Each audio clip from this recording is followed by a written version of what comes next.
One of the most infamous shootings took place in Whitechapel in the 1960s, when gang culture was at its height.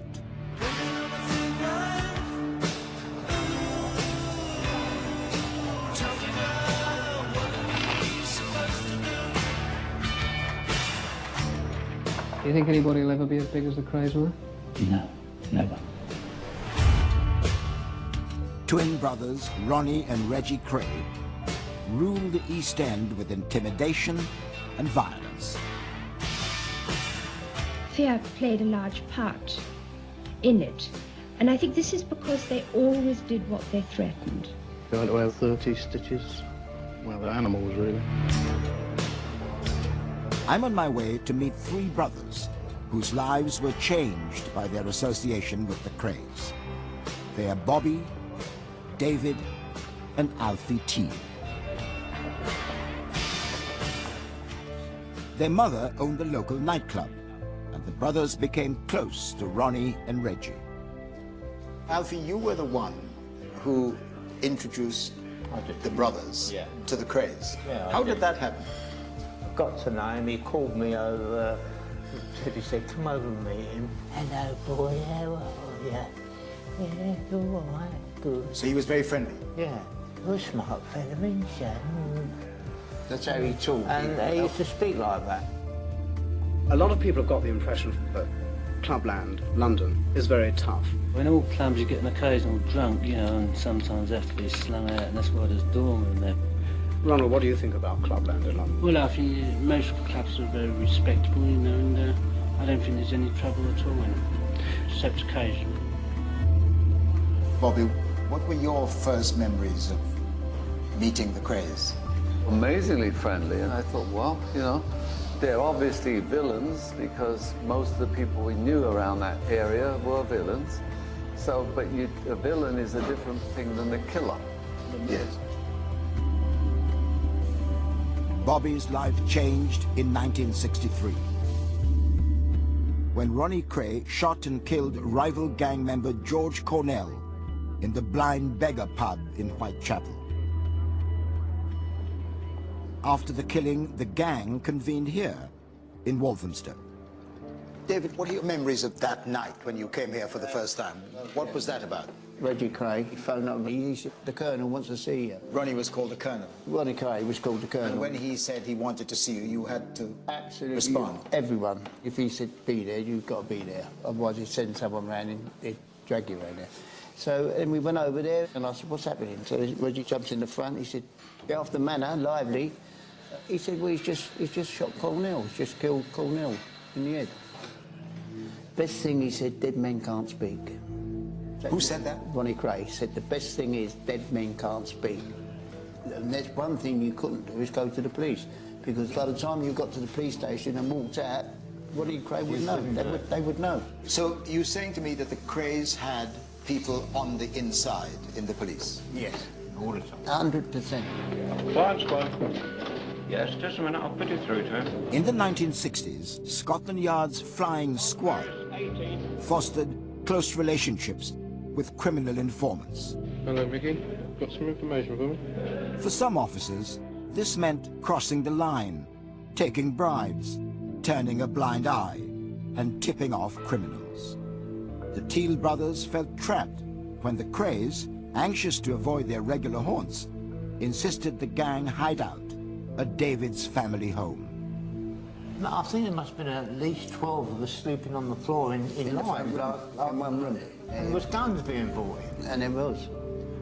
You know, and shotguns and... Ronnie continued to chicken scratch his list of people he intended to kill.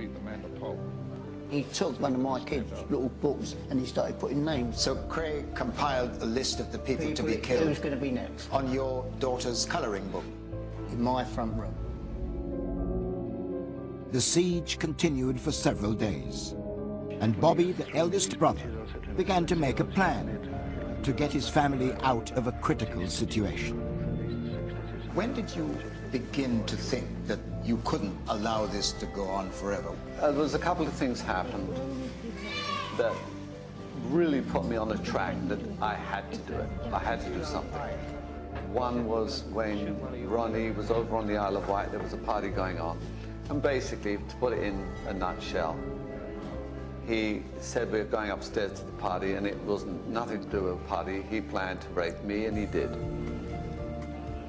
But I think the icing on the cake to the whole thing was when he made a move in David's flat on my younger brother. There was the key decision. Yes. That was it. The decision Bobby made would lead to his leaving the country and not returning for over 40 years.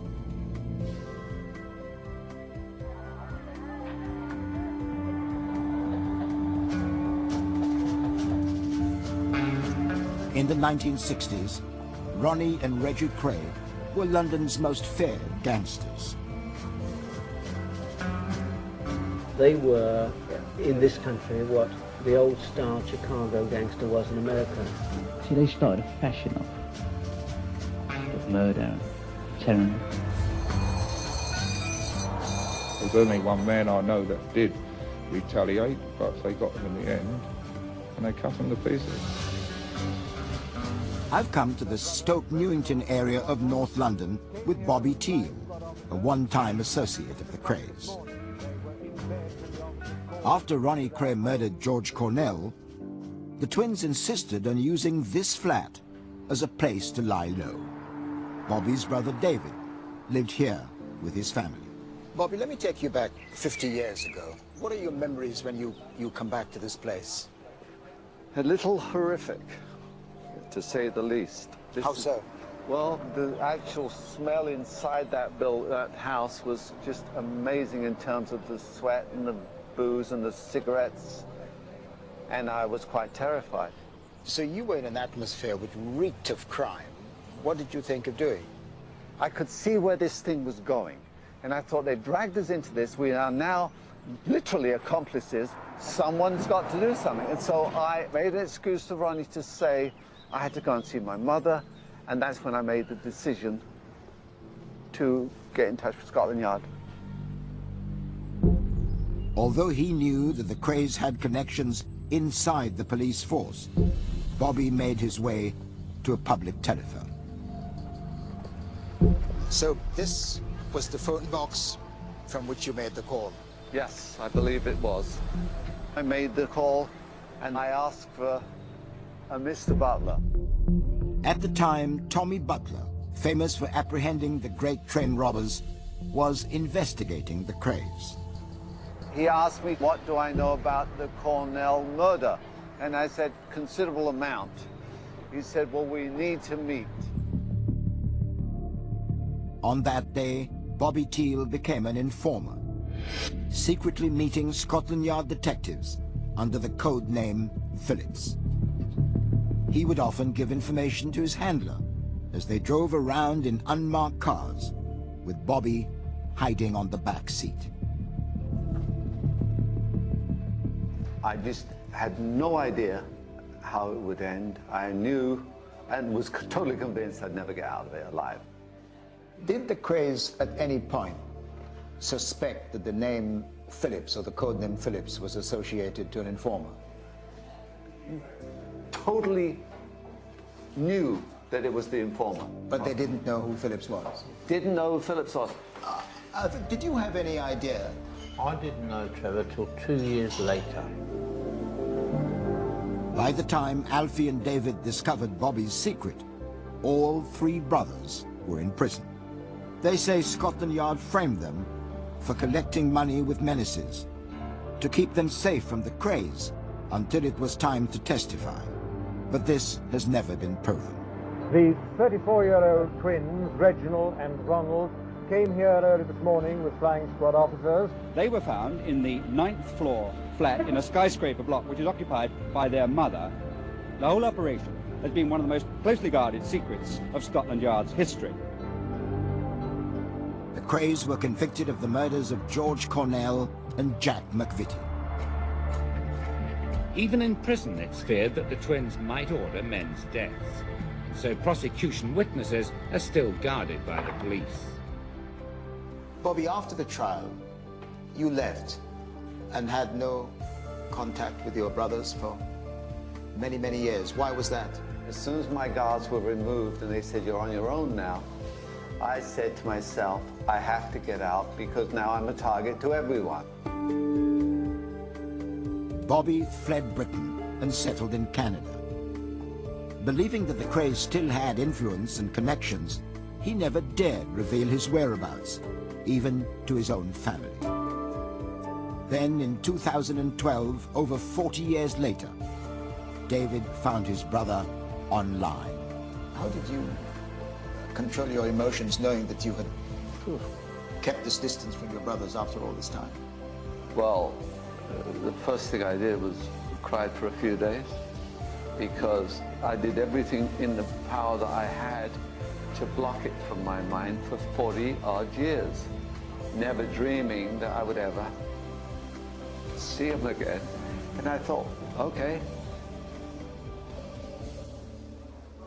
Must have been extraordinarily difficult. It was extremely difficult, yeah. But it's got to be understood that when the young kids put these people down as heroes, they were the lowest of the lowest. Yeah. I hate to regret that I even set the eyes on the Krays when bullies, the biggest bullies on the planet.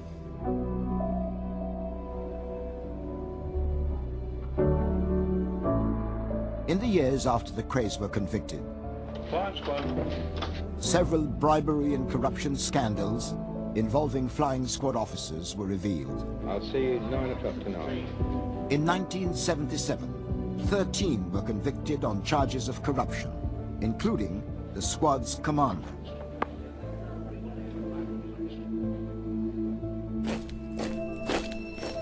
Over the years, our police force has had its fair share of controversy. And one particular focus has been the issue of race. What have you got there? Why putting us, Papa? Why sussing us? Because we're black. Look, I don't care if you're black, white or purple. 17% of the Metropolitan Police Force is now made up of ethnic minorities. But until 1967, there were no black or Asian officers. I'm on my